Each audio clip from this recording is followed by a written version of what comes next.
ഈ ഇ ഡിയുടെ നോട്ടീസ് അയച്ചത് മുതൽ സുരേഷ് ഗോപിയുടെ വിജയം വരെ ചേർത്ത് വായിക്കുമ്പോൾ ഇ ഡിയുടെ നോട്ടീസ് ബി ജെ പിയുടെ കേരളത്തിൽ അക്കൗണ്ട് തുറക്കാനുള്ള ഒരു നോട്ടീസായിരുന്നു എന്നാണ് ഇതൊക്കെ ചേർത്ത് വായിക്കുമ്പോൾ ഞങ്ങൾക്ക് മനസ്സിലാക്കാൻ കഴിയും. ഇതിലറിയേണ്ടത്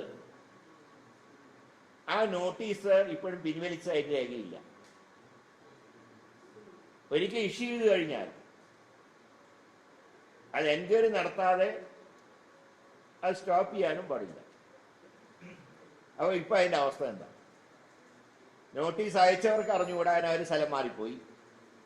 പുതിയതായിട്ട് വന്നവർക്ക് അതിനെക്കുറിച്ച് അറിഞ്ഞുകൂടാ. ഇതിനെക്കുറിച്ച് വസ്തുനിഷ്ഠമായിട്ടൊരു അഭിപ്രായം ഇനി ഇ ഡിയുടെ ഭാഗത്താണ് ഉണ്ടാവുക.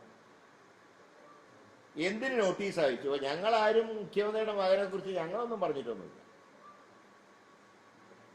അദ്ദേഹത്തിനെ കുറിച്ച് ഇപ്പോൾ ലാവ്ലിൻ കേസിനെ സംബന്ധിച്ചാണ് നോട്ടീസ് അയച്ചതെന്ന് പറയുന്നു. ഞങ്ങൾക്കും മാധ്യമങ്ങൾ കൂടെ അറിവ് മാത്രമേ ഞങ്ങൾക്കുള്ളൂ. മുഖ്യമന്ത്രിയുടെ മകൾക്കെതിരായിട്ട് ആക്ഷേപം വന്നതിന് ശേഷമാണ് ഞങ്ങൾ അതിനെക്കുറിച്ച് പ്രതികരിച്ചത്. അത് മുഖ്യമന്ത്രിയുടെ മകനോ മകളോ ബിസിനസ് ചെയ്യുന്നതിനൊന്നും ആർക്കും ഒരു ഒബ്ജക്ഷനും ഇല്ല. പക്ഷേ ഇവിടെ ഉണ്ടായിട്ടുള്ള സംഭവങ്ങൾ ദുരൂഹത വർദ്ധിപ്പിക്കുക.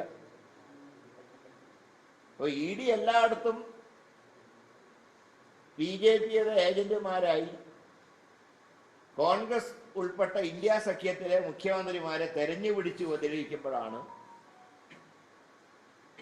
ഒരു ബി ജെ പി ഇതര മുഖ്യമന്ത്രിയായ പിണറായി വിജയന്റെ മകന് കൊടുത്ത നോട്ടീസ് പോലും ആവിയായി പോയത് എന്നുള്ളത് വളരെ ഗൗരവകരമായിട്ടുള്ള കാര്യം. അപ്പോൾ ഇ ഡിയെ കേരളത്തിലും രാഷ്ട്രീയ നേട്ടത്തിന് വേണ്ടി കേന്ദ്ര ബി ജെ പി നേതൃത്വം ഉപയോഗിക്കുന്നു എന്നുള്ളത് ഗൗരവമായി കാണേണ്ട ഒരു വിഷയം. അതോടൊപ്പം തന്നെ മറ്റൊരു സംഭവം ഉണ്ടായിട്ടുണ്ട്. ഇന്ന് കാലത്ത് പേരാമ്പ്രയിലെ ഞങ്ങളുടെ ഒരുപാട് പ്രവർത്തകർ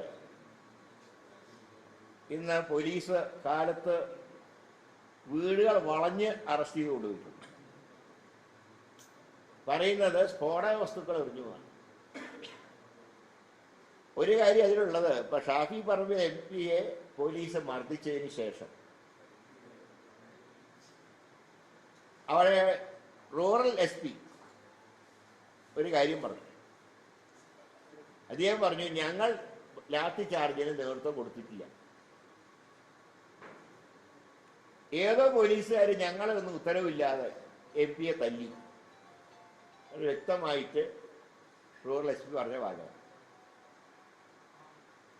ആ പ്രസ്താവന കഴിഞ്ഞ് ഏതാണ്ട് 15 മിനിറ്റ് കഴിഞ്ഞു പേരാമ്പ്രയിലെ സജീഷ് നല്ലത് സജീഷിന് ഒരു സ്റ്റേറ്റ്മെന്റ് വന്നു. സ്ഫോടക വസ്തുക്കൾ എറിഞ്ഞത് കൊണ്ടാണ് പോലീസിന് വെടിവെക്കേണ്ടി വന്നത്. ഇതിൽ ആരാണ് യഥാർത്ഥ പോലീസ്? റൂറൽ എസ് പി പറയാണ്, ഞങ്ങൾ അറിയാതെ എം പിയെ തല്ലി. അദ്ദേഹം സമ്മതിച്ച കാര്യം, എം പിയെ തല്ലി. അപ്പോഴാണ് സജീഷിന്റെ സ്റ്റേറ്റ്മെന്റ്, സ്ഫോടക വസ്തുക്കൾ എറിഞ്ഞതിന് ശേഷമാണ് ലാത്തി ചാർജ്. ഇന്നലെ പെട്ടെന്ന് പോലീസുകാരും സ്ഫോടക വസ്തുക്കളൊക്കെ അന്വേഷിക്കാൻ വേണ്ടി ഒരിറക്കിറങ്ങുന്നു. എന്തൊക്കെ അവശിഷ്ടങ്ങൾ കിട്ടിയെന്ന് പറയുന്നു. ഇന്നിപ്പോൾ ഞങ്ങളുടെ കുറേ പ്രവർത്തകരെ അറസ്റ്റ് ചെയ്ത് കൊണ്ടുപോയിട്ടുണ്ട്. അപ്പോൾ ഈ അറസ്റ്റിന്റെ പിന്നെ 2 കാരണങ്ങളുണ്ട്. ഒന്ന്, ഇന്ന് ഞങ്ങളുടെ ജാഥ കോഴിക്കോട് പ്രവേശിക്കുകയാണ്, ഇത് പൊളിക്കാനുള്ള ഒരു ശ്രമം. 2,